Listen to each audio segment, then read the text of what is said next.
오늘 하나님의 말씀은 시편 139편 1절에서 6절 또 23절 24절입니다. 우리 같이 함께 하나님 말씀 읽도록 하겠습니다. 시작. 여호와여, 주께서 나를 살펴보셨으므로 나를 아시나이다. 주께서 내가 앉고 일어섬을 아시고 멀리서도 나의 생각을 밝히 하시오며 나의 모든 길과 내가 눕는 것을 살펴보셨으므로 나의 모든 행위를 잊게 하시오니 여호와여, 내 혀의 말을 알지 못하시는 것이 하나도 없으시니이다. 주께서 나의 앞뒤를 둘러싸시고 내게 안수하셨나이다. 이 지식이 내게 너무 기이하니 높아서 내가 능히 미치지 못하나이다. 하나님이여, 나를 살피사 내 마음을 아시며 나를 시험하사 내 뜻을 아옵소서. 내게 무슨 악한 행위가 있나 보시고 나를 영원한 길로 인도하소서. 아멘. 우리가 지금 헌신이라는 주제, 사실은 내 마음속에 주님이 거하셔서 내 마음이 주님이 거하시는 집으로서 방 하나하나씩을 계속적으로 우리가 살펴보고 있습니다. 오늘은 그 마지막 방으로 벽장입니다. 벽장은 우리가 감춰놓았던 나만의 비밀한 것들을 혼자 간직하고 혼자 볼 수 있는 그런 장소입니다. 그것에 감춰놨던 많은 사건들, 많은 일들, 그것을 향해서 어느 날 예수님께서 내 마음속에 계시면서, 예수님이 내 마음속에 아무것도 안 하고 가만히 앉아만 계신 것이 아니라 계속 둘러보시고 하나씩 둘씩 여기저기를 살펴보기 시작하시는 거죠. 어느 날 갑자기 이상한 냄새가 난다. 이게 좀 뭐가 썩는 냄새인데 이렇게. 그러면서 이게 저쪽 구석에서 나는 것 같아. 주님이 자꾸 이렇게 이야기하시는 거예요. 처음에는 아니라고, 그런 냄새 아니라고 자꾸 부정하지만 나중에 코를 킁킁거리면서 이쪽에서 냄새가 나는 것 같아. 그리고 그쪽을 가보는데 결국 거기는 벽장인 거죠. 그리고 그 벽장 안에 내가 무엇을 감춰놨는지를 나는 알고 있는 것이죠. 예수님께서 이렇게 이야기하십니다. 나는 이 죽어 썩어지는 냄새랑 함께 살 수가 없다. 난 이곳에 같이 잘 수가 없다. 나는 이 썩은 냄새 때문에 도저히 거할 수가 없구나. 우린 이럴 때 굉장히 많이 항변합니다. 예수님, 그냥 거실에만 계시지 이곳까지 건드시려고 하십니까?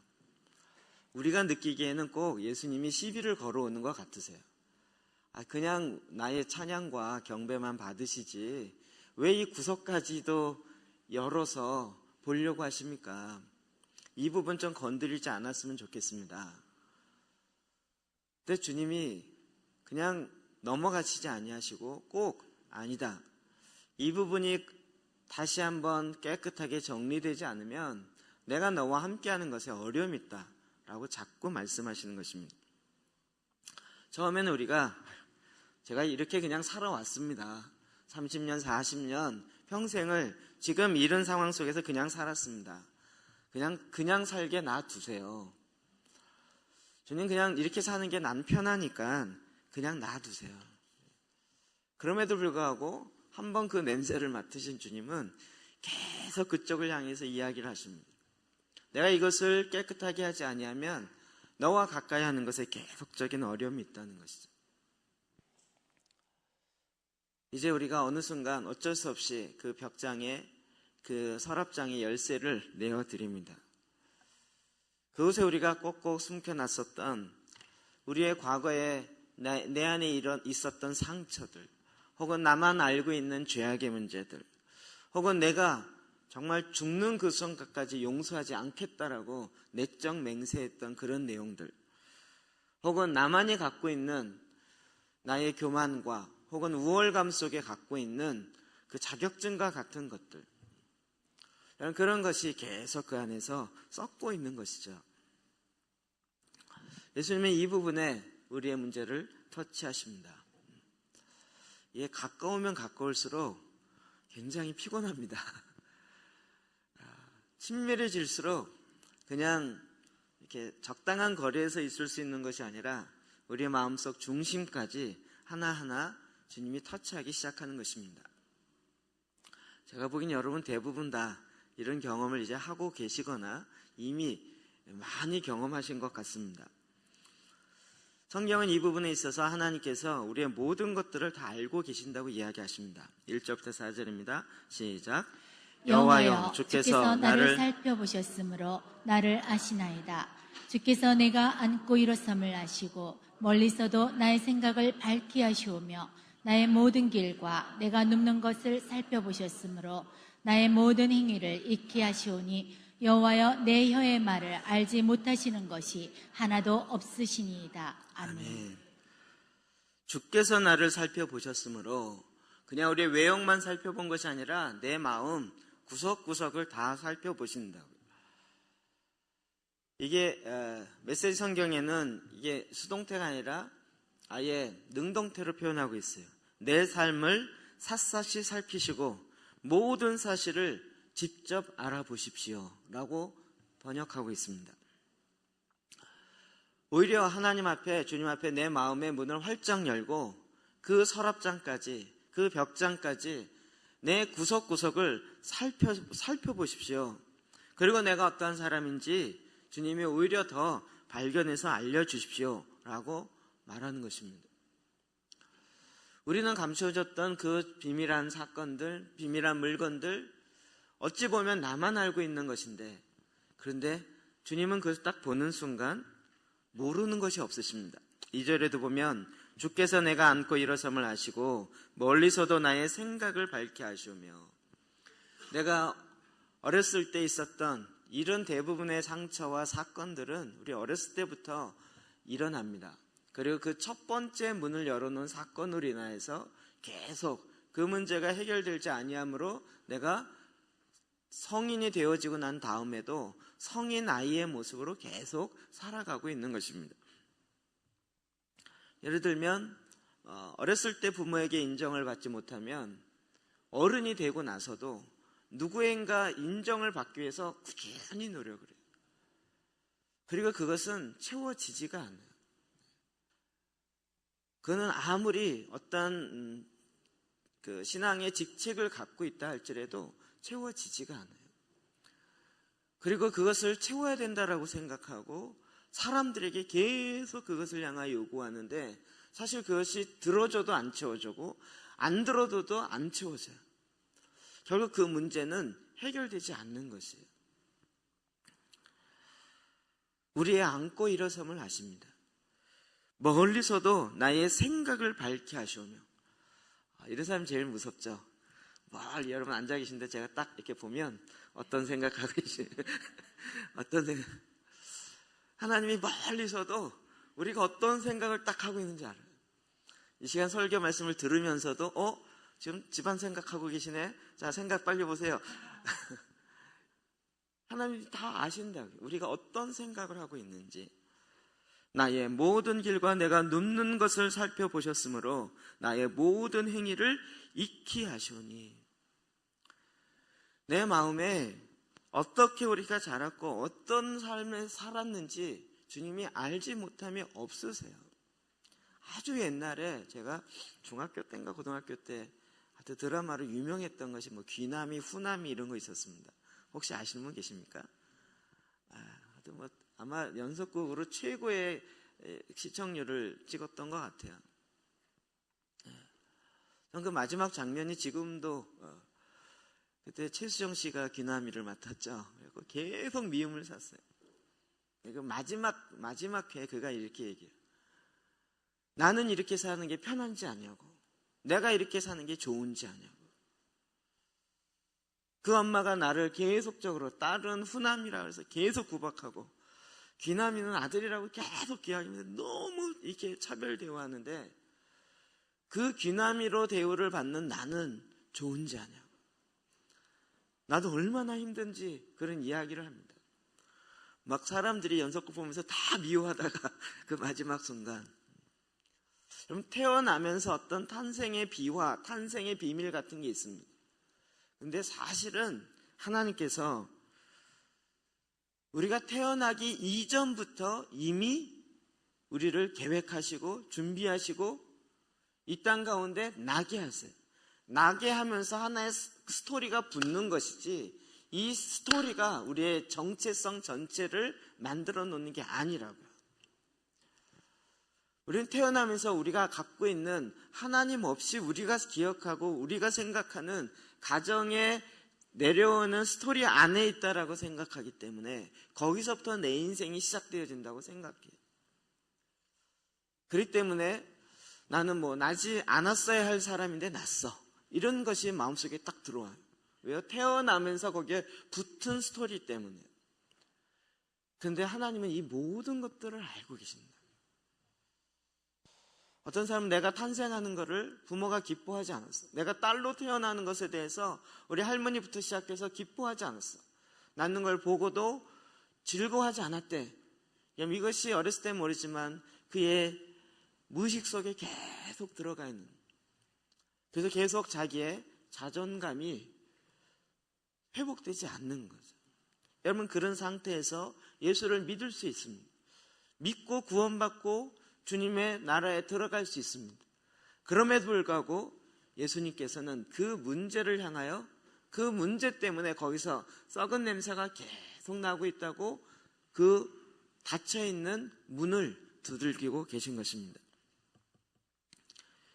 여호와여, 내 혀의 말을 알지 못하시는 것이 하나도 없으십니다. 내 혀의 말을 알지 못하는 것이 하나도 없으십니다.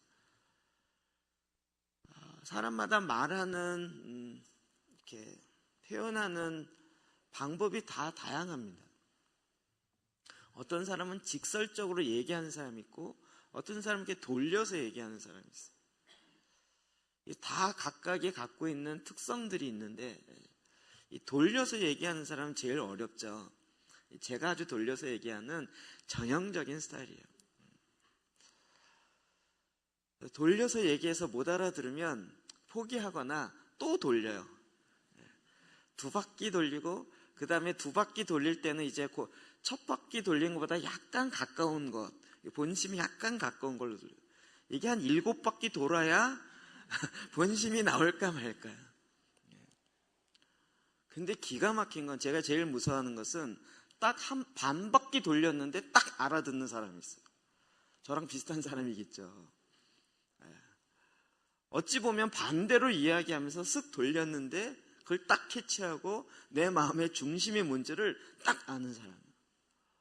그런 사람 만나면 굉장히 조심하게 됩니다. 하나님은요, 우리가 돌리기 전에 아세요. 내 마음에 딱 벌써 내 마음의 중심을 아셔요.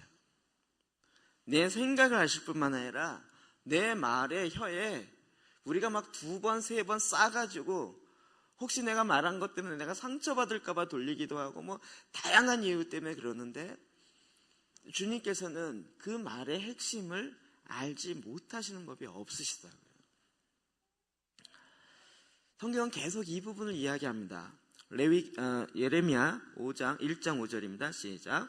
내가 너를 모태에 짓기 전에 너를 알았고 내가 배에서 나오기 전에 너를 성별하였고. 아멘. 내가 너를 모태에 짓기 전에 너를 알았다고요. 우리가 탄생 비화 이전에 하나님께서 이미 나를 알고 계셨다고요. 저는 이 표현이 너무 성경에 이 표현이 너무 마음에 짠합니다. 지렁이 같은 너 야곱아. 야곱을 부르면서 지렁이 같다는, 사람을 부르면서 표현하는 하나님의 방법이 있어요. 재밌는 거는 하나님께서 우리 수준에 맞춰서 이야기하십니다. 저는 그건 정확하게 맞다고 생각합니다. 저도 하나님이 제가 알아들 수 있는 차원으로 다가오셔서 말씀하시고 이러니까 거기에 감동이 되는 거예요. 지난번에 몇 번 들었던 우리 차혜경 목사님 같은 경우는 그분의 말투에 맞게 하나님이 말씀하셔서 다가요. 우리의 마음의 중심에 우리가 모태에 낳기 전부터 나를 알고 계시고 내가 배에서 나오기 전에 이미 너를 성별하셨대요. 부모는 나를 딸이라 낳기 싫은데 어쩔 수 없이 낳을지 몰랐지만, 낳았는지 모르지만 하나님은 그 이전에 우리의 성별을 이미 정하셨다. 얘를 이 땅에 딸로, 아들로 탄생하게 하리라라고 하나님 이미 정하셨어요. 이 정황과 상관없이 우리 부모가 딸이냐 아들이냐 이거 갖고 막 얘기하다가 A 딸이네 A 아들이네 이래가면서 자기네 나름대로 거기다 스토리를 붙인 거에 불과하지, 하나님은 우리가 성별이 결정되기 전부터 이미 정하고 계셨다. 놀랍지 않습니까? 뿐만 아닙니다. 시편 136편 11절 12절 볼까요? 시작. 내가 혹시 말하기를 흑암이 반드시 나를 덮고 나를 두른 빛은 밤이 되리라 할지라도 주에게서는 흑암이 숨기지 못하며 밤이 낮과 같이 비추이나니 주에게는 흑암과 빛이 같음이니이다. 아멘. 내가 흑암 가운데, 어두운 가운데 있기 때문에 하나님을 알지 못할 것이다. 하나님 빛이기 때문에. 그러나 빛을 만드신 하나님 뿐만 아니라 어두움도 주관하시는 하나님, 어두운 가운데 있다 할지라도 하나님은 빛 아래에 있는 것처럼 보시는 하나님이시라고. 우리가 이렇게 상담하다 보면 내가 고난받을 때, 내가 힘들 때 하나님 어디 계셨냐고 이런 이렇게 하소연을 참 많이 합니다. 그때 나를 지켜주시지 왜 안 지켜주시고 나로 하여금 이 힘든 일을 겪게 하셨냐고요. 그런데 나중에 보면 그 순간에 하나님이 함께 계신 것들을 나중에 알고 고백하고 그런 가운데서도 감당하게 하십니다. 그럼 이것이 다윗은 이 인간의 실존에 대해서 정말 뼛속까지도 알고 있는 것 같아요. 그래서 51편 회개하면서 하는 그 문장 중에 이것이 있습니다. 3절입니다. 시작. 물은 나는 내 죄가를 아오니 내 죄가 항상 내 앞에 있나이다. 아멘. 아멘. 다윗 왕이 바세바와 그 범하고 난 사건 이후에 자기의 모습을 보면서 나는 내 죄가를 아오니 내 죄가 어떤지를 안다라고 이야기하는, 이 메시지 성경에 되게 재밌게 표현했어요. 주님의 세탁기로 내 죄악을 말끔히 제하여 주시소. 내 죄악이 나를 노려보고 있으니 내가 얼마나 악한지 잘 압니다. 내 이 육체에 덕지덕지 붙어있는 먼지처럼 붙어있는 것을 주님의 세탁기로 확 돌려서 맑게 씻겨주십시오. 우리는 굉장히 나는 이런 사람이야 라고 생각하는데요, 사실 대부분 다 그게 가면일 경우가 많죠. 반대의 경우를 이야기해요. 우리는 우리 안에 두 가지의 그 인간의 성품이 있다는 것을 다 압니다. 정말 부드러운 면이 있는가 하면 정말 무서운 게 있고요. 이 사람이 왜 부드러워요? 무서운 걸 커버하려고요. 부드러움이라는 가면을 쓰고 있는 거예요. 어떤 사람은 막 소리를 지르면서 그래요. 늘 결단력 있고 늘 씩씩한 것처럼. 왜 그래요?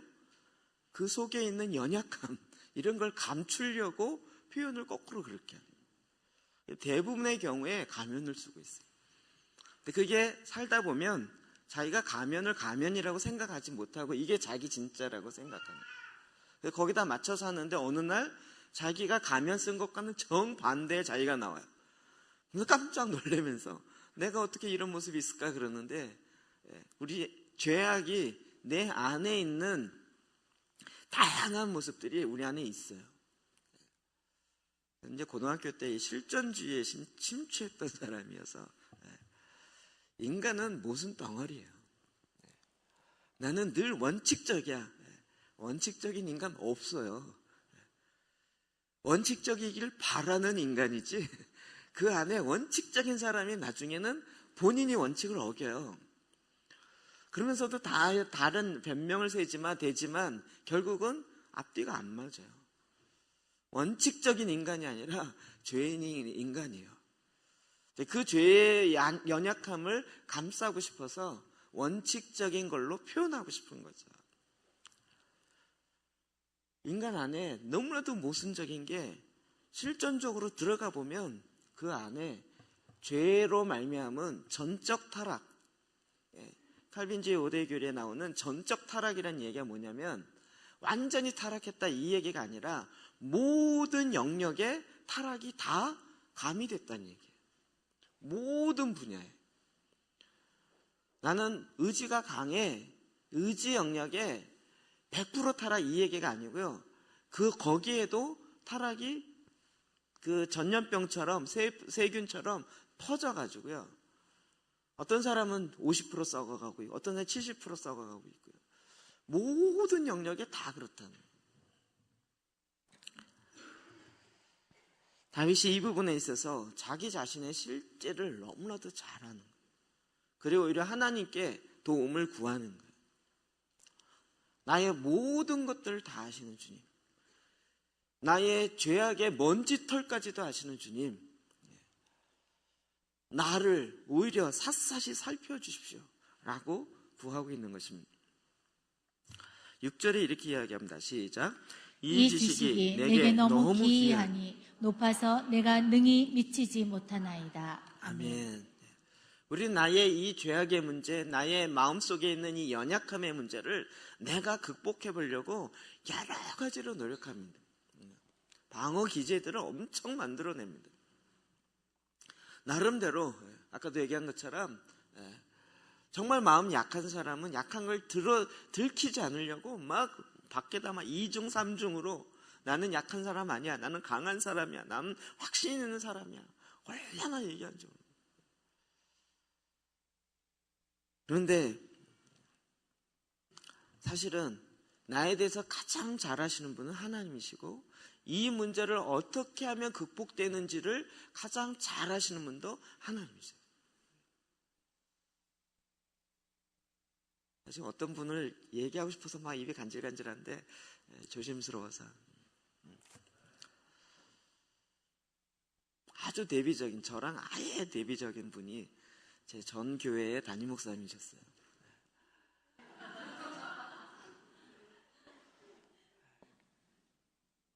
완전 한국에 전체적으로 소문나 있어요.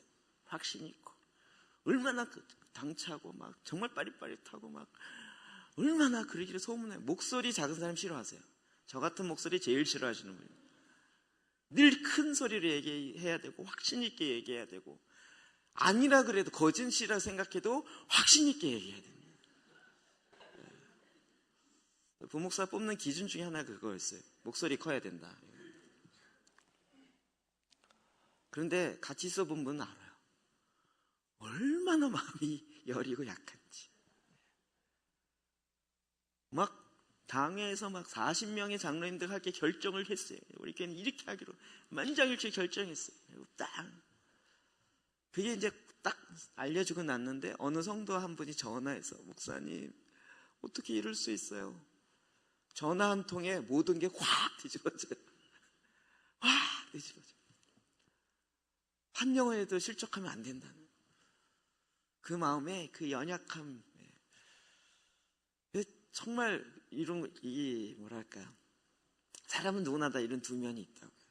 우리는 늘 한 면만 보여. 외형적으로 보여지는 한 면이에요. 근데 하나님께서 이것을 고치시는 하나님의 방법이 있어요. 기가 막힌 하나님은 내가 이걸 고치려고 하는 것보다 하나님께서 행하시는 거예요. 이사야 55장 8절 9절 시작. 이는 내 생각이 너희의 생각과 다르며 내 길은 너희의 길과 다름이라. 여호와의 말씀이니라. 이는 하늘이 땅보다 높음 같이 내 일은 너희의 길보다 높으며 내 생각은 너희의 생각보다 높음이니라. 아멘. 우리는 자꾸 하나님 이렇게 해주세요 저렇게 해주세요 이런 생각이 있는데요, 이게 처음에는 하나님이 들어주시는 것 같은데 가면 갈수록 하나님의 생각이 있다는 걸 우리가 알게 돼요. 나를 향한 하나님의 뜻이 있다는 걸 알게 돼요. 하나님을 향한 내 생각 말고요. 처음엔 이것만 해도 야 기특하다, 네가 내 생각까지 하니? 이럴 정도 하는데 어느 정도 성숙하고 어느 정도 지나가면 너의 생각 말고 너를 향한 나의 생각이 있단다. 그 하나님의 생각은 우리의 생각과 달라요. 내가 나를 생각하는 것보다 하나님이 나를 생각하는 것이 훨씬 달라요. 그리고 그것이 더 완벽해요. 더 온전해요. 어떤 건 인정하고 싶지 않지만 그러나 하나님 그렇게 나에게 다가오실 때가 많이 있어요. 하나님의 길은 우리의 길과 달라요. 우리는 늘 하나님 앞에 하나님 이렇게 저렇게 해서 이렇게 해주세요. 기도를 더 구체적으로 할수록 하나님 이번엔 날씨는 이렇게 해주시고요. 뭐는 이렇게 해주시고요. 저건 저렇게 저건 이렇게 해주세요. 우리가 그 길을 다 만들어 놓고 하나님 이렇게 해주세요. 근데 비가 왕창 와요. 그럼 우리는 하나님의 응답 안 해주셨다라고 생각해요. 하나님의 길은 우리의 길과 달라요. 우리는 고난이 없기를 원해요. 그런데 하나님은 고난이 우리에게 어떠한 유익을 주는지 아세요. 그래서 우리 인생에 고난을 허락하실 때가 많아요. 우리가 지금도 굉장히 이렇게 말씀에 있으면서도 잘 알지 못하는 것 중에 하나는 뭐냐면 로마서 11장 33절부터 나오는 깊도다 하나님의 지혜와 지식의 풍성하며 그의 판단은 헤아려지지 못할 것이며 그의 길은 찾지 못할 것이로다. 하나님의 지혜가 얼마나 깊은지 못 찾는다는 거예요. 이게 뭐와 관련됐어요? 유대인들과 관련돼요. 하나님이 이방인들을 구원하시고 유대인들을 미련하게 하셨어요. 그 다음에 3, 4절 보면 로마서 11장 3, 3절 누가 주의 마음을 알아섰느냐 누가 그의 모사가 되었느냐. 하나님께서 유대인의 눈을 어둡게 해요. 그들의 마음을 우둔하게 해서 이방인의 충만한 수가 차기까지 기다려요. 우린 지금 이상하죠? 유대인들 왜 예수님을 안 믿어? 예수님만 믿으면 되는데 아니 사형리 갖고 영접합니다 하면 되는데 왜 그걸 안 해? 근데 거기 하나님 뭐라 그래요? 깊도다 하나님의 지혜예요. 그들의 마음을 우둔하게 해서 이방인의 충만한 수가 차기까지 하나님이 기다리세요. 그리고 나중에는 어떻게 해요? 이들의 우둔함이 벗겨져요. 수건을 벗은 것 같이 벗겨져서 이제는 이방인들도 예수 그리스도를 통하여 하나님의 자녀가 되어지고 유대인들도 예수 그리스도를 통하여 하나님의 자녀가 되어지는 한 세 사람의 일을 만들어내요. 깊도다 하나님의 지혜. 우리가 생각하기를 아유 저 유대인들 왜 이렇게 우둔해? 왜 이렇게 못 믿어? 라고 막 비판하고 있는데 하나님 뭐라 그러세요? 너희를 위한 거였어? 이렇게 얘기하는. 우린 그게 잘 동의가 안 되는 부분이 있죠. 2000년 동안이나 그들의 마음이 어두워져 있어요. 지금도 어두워져 있어요. 아니 이렇게 쉬운 예수 믿기 쉬운 이것을 왜 안 믿냔 말이에요. 왜 지금도 눈이 가려져 있고 왜 이렇게 어둡냔 말이에요. 거기에 하나님의 모사가 있어요. 하나님의 전략이 있어요. 우리가 이런 걸 알겠냐고요. 저는 이스라엘 얘기할 때마다 너무 신기한 거예요. 어떻게 1900년 만에 나라가 독립하냐고요. 여러분 아무도 안 놀라시는데 1900년 만에 나라가 독립해요. 가야 시대에 가야가 독립한다는 건 똑같은 거예요. 가야라는 나라 아십니까? 가야국을 만든 처음에 왕이 김수로 왕이더라고요. 제가 이번에 알았어요. 신라 그 자리에 가야국 그 자리에 있었다는 거 그런 얘기는 들어보셨나요? 그 당시에 사람 국가가 독립한다는 게 불가능해요. 그런데 하루아침에 독립하게 되고 이게 완전히 하나님의 전략이고 하나님의 사인이에요. 우리 눈에 정확하게 보이게 되잖아요. 하늘이 땅보다 높음 같이 내 길은 너희의 길보다 높으며 내 생각은 너희의 생각보다 높음이라. 그 하나님께서 우리에게 하나님의 지혜를 주세요. 고린도전서 1장 20절 시작. 지혜 있는 자가 어디 있느냐? 선비가 어디 있느냐? 이 시대의 변론가가 어디 있느냐? 하나님께서 이 세상의 지혜를 미련하게 하신 것이 아니냐? 하나님의 지혜에 있어서는 이 세상이 자기 지혜로 하나님을 알지 못하므로 하나님께서 전도에 미련한 것으로 믿는 자들을 구원하시기를 기뻐하셨도다. 아멘. 아멘. 하나님의 지혜, 이 세상에 지혜 있는 자가 어딨냐? 여러분 지금 신약 성경 중에서 가장 권위를 인정받는 사람이 누굽니까? 바울이라고 생각하지만 첫 번째 수제자는 누구였죠? 베드로입니다. 베드로는 지금 캐톨릭에서도 첫 번째 교황으로 인정해요. 맞든 틀리든 하여튼 그렇게 얘기하고 있어요. 개신교에서도 인정을 해요. 근데 우리가 잘 알고 있는 베드로는 어떤 사람이었습니까? 어부 출신의 일자무식의 성격 급하고 다혈질의 아주 정형적인 그런 인물. 예수님 말씀하신 걸 제대로 못 알아듣고 늘 나섰다가 혼나기도 하고 칭찬을 받기도 하고 칭찬받은 지 5분 만에 사탄 소리 듣기도 하고 이런 아주 이런 사람. 누가 베드로를 보고 지혜 있다라고 얘기하겠습니까?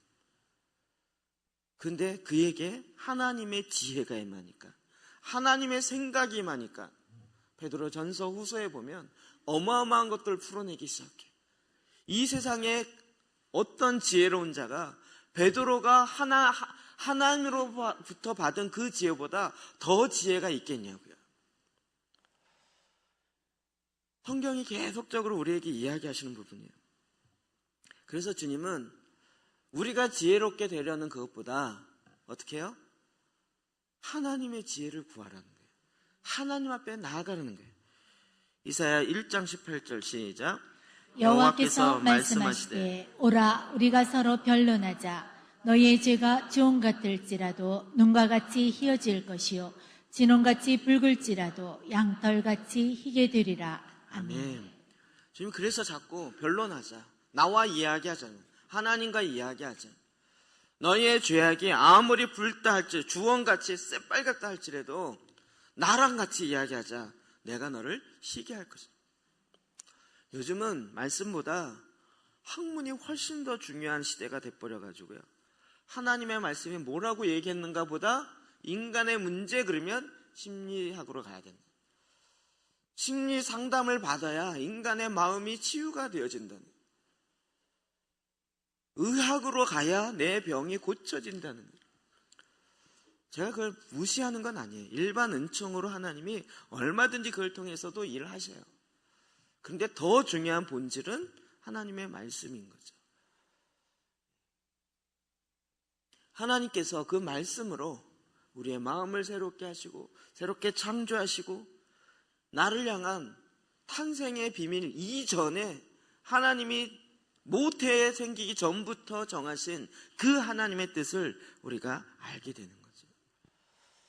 그 주님께서 우리의 구석에 썩어가고 있는 그 문제를 건드리시는 거예요. 여기에 또 놀라운 하나님의 비밀이 있어요.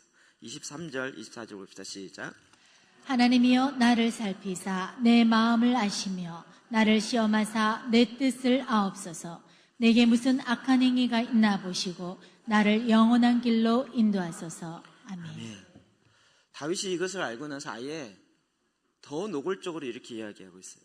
메시지 성경입니다. 내 삶을 살사시 살피시고 모든 사실을 직접 알아보소서. 나에 대해 모든 것을 깨보소서. 나를 신문하고 시험하소서. 내가 어떤 사람인지 분명히 파악하소서. 내가 잘못한 일이 있는지 직접 살피시고 나를 영원한 생명의 길로 인도하소서.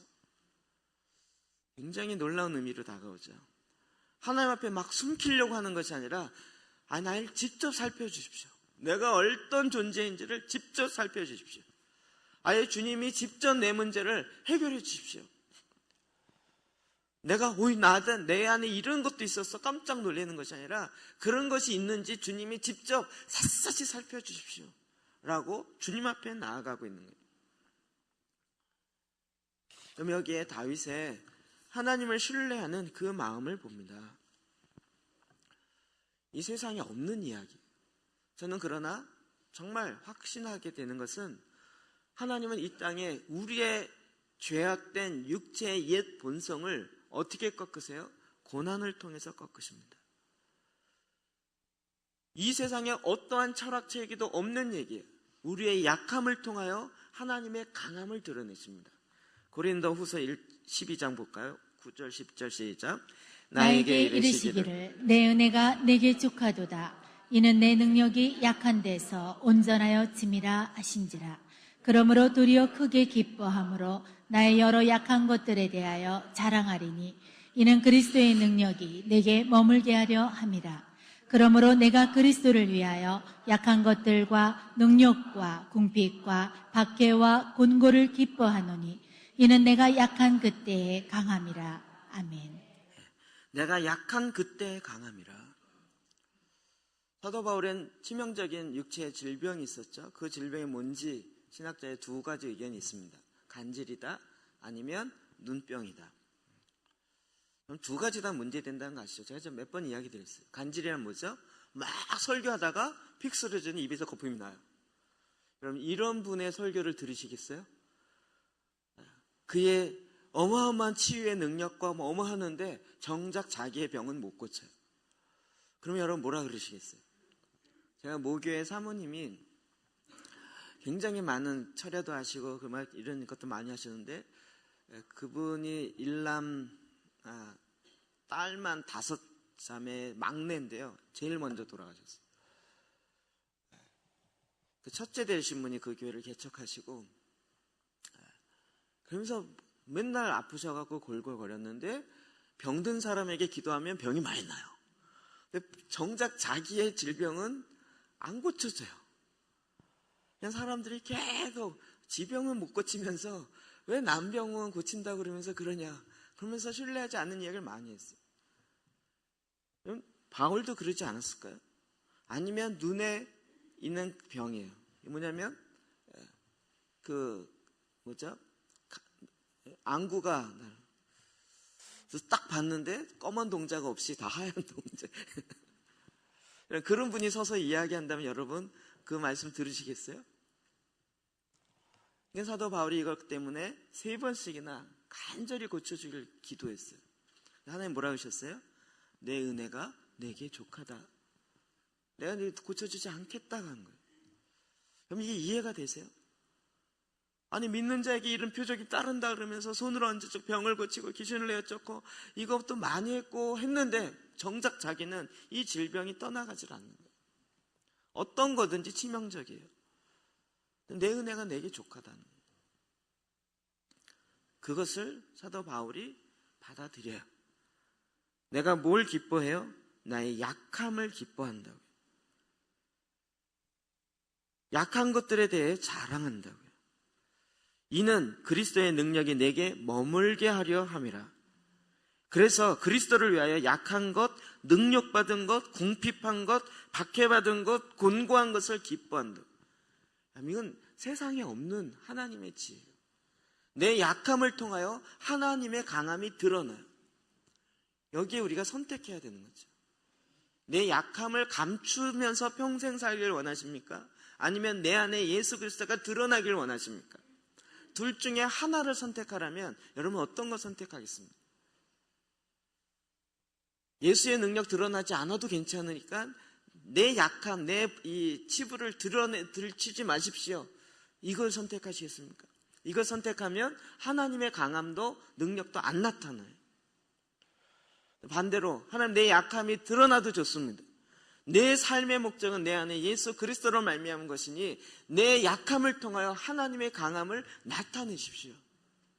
사람들이 아니 너는 다른 사람 병을 고치면서 왜 네 병을 못 고치냐 이럴 때 뭐라고 얘기해요? 맞습니다. 병을 고치는 건 내가 하는 것이 아니에요. 오직 하나님이 행하시는 것입니다. 나는 완전한 자가 아닙니다. 내 약함을 통하여 오히려 하나님의 강함이 드러내신다고 하나님은 나의 약함을 사용하시는데 내 약함이 사용받는 것 자체만으로 나는 너무 기쁩니다. 이렇게 대답한다. 그래서 주님이 우리의 마음속에 정말 꼭히 숨겨놓은 그 썩어가고 있는 것을 탁 건드리시는 거예요.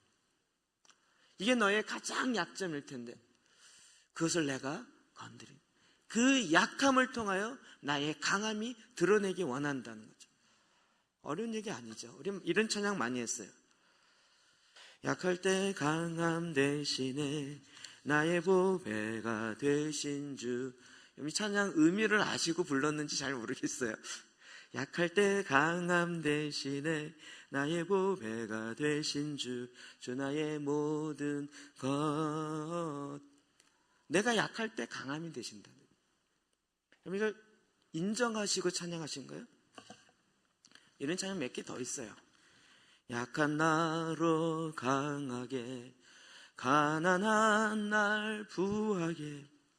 약해졌는데 이제 강하게 만들어졌다는 얘기가 아니라 약한 내 안에 그냥 약함으로 있는데 하나님 나를 그 안에 하나님의 강함이 드러나게 하시는 거예요. 그럼 이것이 주님께서 우리의 마음을 터치하시는 분이에요. 베드로전서 1장 6절 7절 이렇게 이야기하고 있습니다. 그러므로 너희가 이제 여러 가지 시험으로 말미암아 잠깐 근심하게 되지 않을 수 없으나 오히려 크게 기뻐하는도다. 너희 믿음의 확신함은 불로 연단하여도 없어질 금보다 더 귀하여 예수 그리스도께서 나타나실 때 칭찬과 영광과 존귀를 얻게 할 것입니다. 베드로가 이걸 깨달은 거예요. 초대교회 엄청 박해, 1차 박해, 2차 박해, 3차 박해. 정말 사람이 상상할 수 없을 정도로 예수 믿는 것 때문에 손가락 하나씩 자르기 시작하고 부모 앞에서, 자식들 앞에서 부모를 죽이기 시작하고 어마어마한 일들이 일어나기 시작하는데 그걸 들으면서 사도 바울이 베드로가 뭐라 그래요? 여러 가지 시험으로 말미암아 잠깐 근심하지 않을 수 없지만 내가 오히려 크게 기뻐한대요. 그 박해를 통해서 오히려 하나님의 영광과 존귀와 칭찬이 너희 안에 드러날 것이기 때문에. 베드로가 이걸 깨달은 거예요. 어마어마하죠. 하나님 이 박해를 걷어가게 해주십시오. 왜 우리로 하여금 이 고난 가운데 있게 하십니까? 이러지 아니하고 오히려 그 박해를 통하여 하나님의 존귀함이 그 안에, 여러분 안에 드러나는 것으로 인하여 기뻐한다는 거예요. 우리가 잘 아는 빌립보서 3장 4절 5절에도 그러나 나도 육체를 신뢰할 만하니 만일 누구든지 다른 이가 육체를 신뢰할 것이 있는 줄로 생각하면 나는 더욱 그러하니라. 나는 8일 만에 할례를 받고 이스라엘 족속이여 베냐민 지파여 히브리인이여 율법으로는 바리새인이요. 자기가 육체를 자랑한다면 나도 자랑할 만하다고요. 그런데 나는 그걸 자랑하지 않겠다고요. 그가 학벌로 보나 여러 가지 사회적 지위로 보나 뭘로 봐도 결코 세상으로 볼 때도 뒤지지 않는 자라고요. 그러나 무엇이든지 내게 유익하던 것을 내가 그리스도를 위하여 다 해로 여길 뿐더러 또한 모든 것을 해로 여김은 주 예수 그리스도를 아는 지식이 가장 고상하기 때문이라. 내가 그를 위하여 모든 것을 잃어버리고 배설물로 여김은 그리스도를 얻고 그 안에서 발견되려 함이니. 그리스도를 얻고 그 안에서 내가 발견돼요. 예수 그리스도 안에 있는 내가 발견돼요. 주님이 그래서 우리의 가장 연약한, 가장 치부를 탁 건드리시는 것은 우리의 연약함을 통하여 하나님의 강함을 우리 가운데 부여하고자 하는 하나님의 놀라우신 하나님의 지혜요, 하나님의 모략인 것입니다. 그래서 그 부분을 주님 앞에 나 고백하라고요. 요한일서 1장 9절 시작. 만일 우리가 우리 죄를 자백하면 그는 미쁘시고 의로우사 우리 죄를 사하시며 우리를 모든 불의에서 깨끗하게 하실 것이요. 아멘. 우리의 가장 숨겨놓은 그 부분을 주님 앞에 나와 고백하기 시작합니다. 그거를 정말 무덤까지 갖고 가겠다라고 했던 그것을 주님, 내가 더 이상 이게 묶여서 살 수가 없어. 그리고 주님이 그것을 청소하기 원하시니 주님께 내어드립니다. 주님이 해결해 주십시오. 나는 그냥 묻어두는 거 말고는 해결할 방법이 없습니다. 이 세상 사람들 다 대부분이야. 묻어두는 거. 잊어버리거나 묻어두거나 세월이 지나면 세월이 약이라고 그러면서 뭐 해결된다는 거예요. 근데 주님은 그렇지 않아요. 나에게로 갖고 와요. 내가 가서 내가 청소하고 내가 새롭게 하겠다. 그것을 내놓을 때요. 우리가 이 상담하다 보면 상담적 용어가 몇 가지 있죠. 좀 야한 용어지만 벗은 만큼 자유로워진다는 거예요. 내가 내 부끄러움을 고백한 것만큼 내 자신은 자유로워져. 이게 처음에는 무슨 말인지 이해가 안 돼요. 이게 숨겨놨던 것을 이야기하려고 그러면 정말 내가 사회적으로 매장당하는 것 같고 그런 느낌들이 자꾸 일어나요. 근데 그것이 주님 앞에 고백되어지고 주님 앞에 이야기될 때 주님이 그 주홍과 같은 죄악이라 할지라도 눈과 같이 깨끗하게 주님의 방법, 하나님의 방법으로 씻기신다고요. 그래서 주님이 우리의 연약함을 탁 건드리시는 거예요. 너희가 썩고 있다는 거예요. 이 썩고 있는 것 때문에 네가 지금 나의 안으로, 하나님의 능력의 그 안으로 들어가지를 못한다는 거예요. 이제 여기에 문을 열어라. 네가 꼭꼭 삼켜놓았던 이 장롱문에, 이 서랍장의 문을 나에게 열어라. 그것이 열려지고 그것이 네가 자유롭게 되어질 때 너의 연약한 가운데 나의 강함이 드러나리라. 하나님께서 오늘 저와 여러분 가운데 이 말씀을 줍니다. 그럼 제가 이 내 마음 그리스도의 조그만 요소점을 두께 보이십니까? 요거 한 방 하나씩 이렇게 제가 설명드린 겁니다. 제일 마지막에, 오늘로 이게 끝나는 건데요. 제일 마지막에 명의 이전이라는 챕터가 하나 더 있습니다. 내가 숨겨놨던 이 벽장의 문을 주님께 열고 놨더니 주님이 깨끗하게 청소하셨어요. 내가 정리하고 내가 한 것보다 더욱 깨끗하신 거예요. 그래서 이 사람이 드디어 주님이 말씀하지도 않았는데 주님 이것도 주님이 해주세요. 내 장롱 안에 있는 외상장부 꺼내놓고 내 장롱 안에 있는 내 경제적인 것까지 다 꺼내. 이거 내가 좀 이렇게 뻥튀기 해서 해보려고 그러는데 이게 도저히 안 되네요. 주님의 경제 관리를 해주세요. 주님의 방법으로 해주세요. 내가 사람들에게 좋게 보이려고 했던 내 많은 가면들 다 주님께 드리면서 주님이 해주세요. 주님이 너무 기뻐하세요.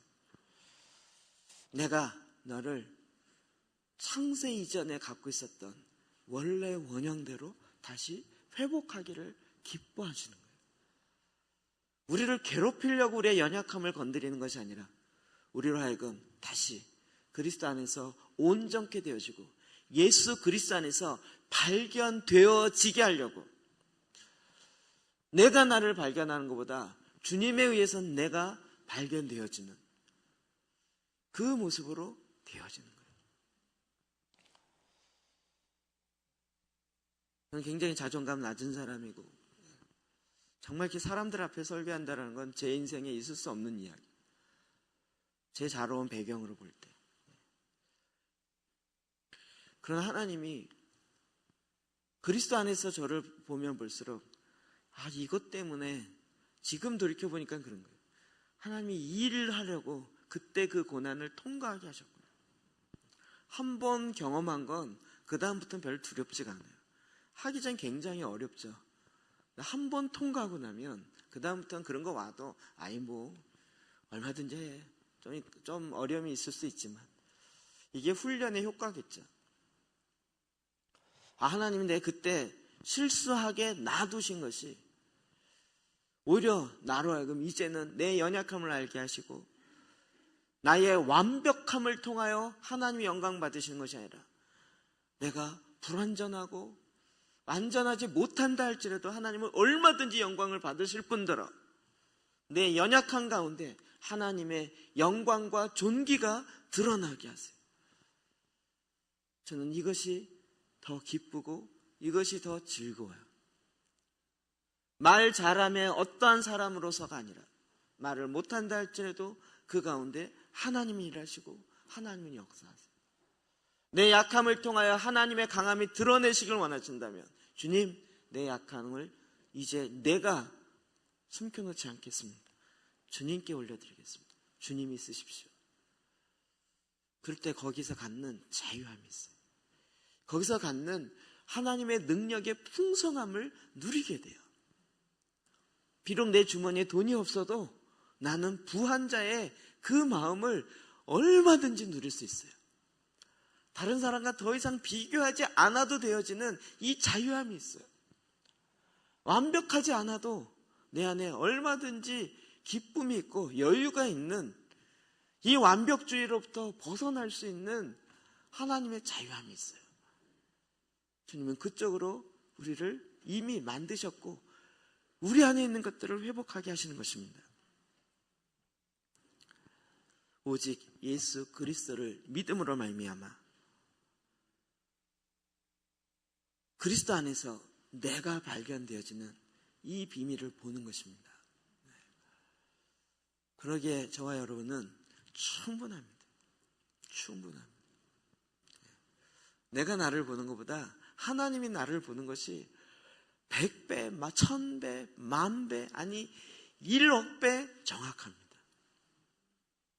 우리는 단지 그리스도 안에 그 동일한 믿음으로 말미암아 하나님께로 난 그 그 믿음으로 말미암아 그리스도와 함께 살아가는 이 기쁨을 내가 평생 영원토록 누리게 되는 것입니다. 참 이게 단단한 음식을 해도 장성한 자가 되어서 뼈라도 확 과먹기 바랍니다. 고난을 콱 과보세요. 24시간 36시간 쿡 한번 과보세요. 거기서 진국이 나오고 내 연약함, 내 고난, 내 어려움 속에 거기에 하나님의 능력이 나타나기 시작합니다. 세상에 절대 없는 지혜입니다. 하나님의 지혜입니다. 그래서 그리스도 안에서 모든 것이 다 예가 되느니라. 예수 그리스도 안에, 생명 안에 있으면 실패도 성공도 빛도 어두움도 그 어떠한 것도 그리스도 안에서는 예스가 되어지는 것입니다. 우리가 이 믿음으로 오늘도 내 마음의 모든 부분을 다 주님께 명의 이전하시고 열쇠를 내어드리고, 주님 이제는 내가 관리하지 않겠습니다. 주님이 관리하십시오. 저는 어떻게든지 실패도 괜찮습니다. 그리스도 안에서 실패는 얼마나 아름다운지 모릅니다. 그리스도 안에서 패배는 더 하나님의 존귀와 영광을 드러낼 것입니다. 이게 얼마나 편해요. 성공해도 좋고 실패해도 좋고 세상에 이런 편안함이 어디 있어요. 완전해도 좋고 완전하지 않아도 좋고 그리스도 안에 있답니다. 주님 우리를 이렇게 초대하신 것입니다. 내 안에 계신 예수 그리스도 혼자 있게 두지 마시고 주님이 나를 향하여 인도하시는 대로 한 걸음 한 걸음 순종하여 나가시기를 주의 이름으로 축복합니다. 기도하시겠습니다.